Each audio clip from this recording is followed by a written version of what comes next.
Thara એપીએમસીમાં licence મુદ્દે વિવાદ ઉગ્ર 190માંથી 188 રિન્યૂ 2 વેપારીઓ બાકાત થરા એપીએમસી માર્કેટયાર્ડમાં વેપારીઓના લાયસન્સ રિન્યૂ મુદ્દે વિવાદ ઉગ્ર બન્યો છે।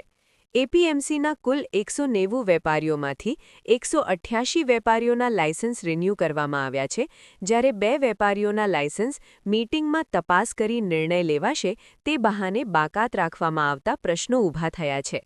આ બંને વેપારીઓના લાયસન્સ મુદ્દે એપીએમસીના ચેરમેન અને વાઇસ ચેરમેન દ્વારા મતભેદ ઊભા થયાની ચર્ચા ચાલી રહી છે।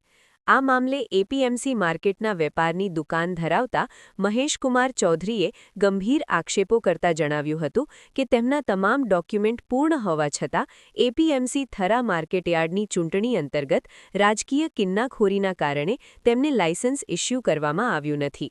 તેમણે વધુમાં આક્ષેપ કર્યો હતો કે કેટલાય અરજદારોના અધૂરા ડોક્યુમેન્ટ હોવા છતાં કોઈ તપાસ કર્યા વગર જ તેમને લાયસન્સ આપવામાં આવ્યા છે, જે પ્રક્રિયામાં ભેદભાવ દર્શાવે છે।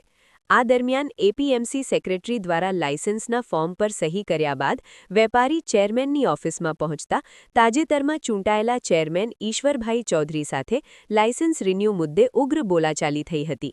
પરિસ્થિતિ એટલી બગડી ગઈ કે પોલીસ બોલાવવાની ફરજ પડી હતી।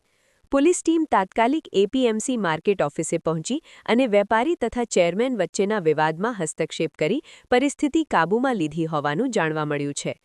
થરા એપીએમસીમાં લાયસન્સ રિન્યૂ પ્રક્રિયા સામે ઉઠેલા આક્ષેપો અને વિવાદને કારણે પારદર્શકતા અને વહીવટી પ્રક્રિયા અંગે પ્રશ્નો ઊભા થયા છે, ત્યારે એપીએમસીના ચેરમેન દ્વારા આક્ષેપોને પાયાવિહોણા ગણાવ્યા છે।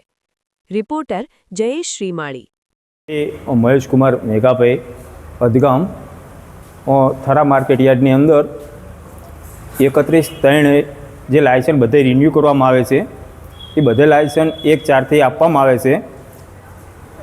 190 લાયસન્સ છે, એમાં આ લોકોએ ટાર્ગેટ કરી સેક્રેટરી સાહેબે સહી કરી અને ચેરમેન ઓફિસમાં મને મૂક્યો।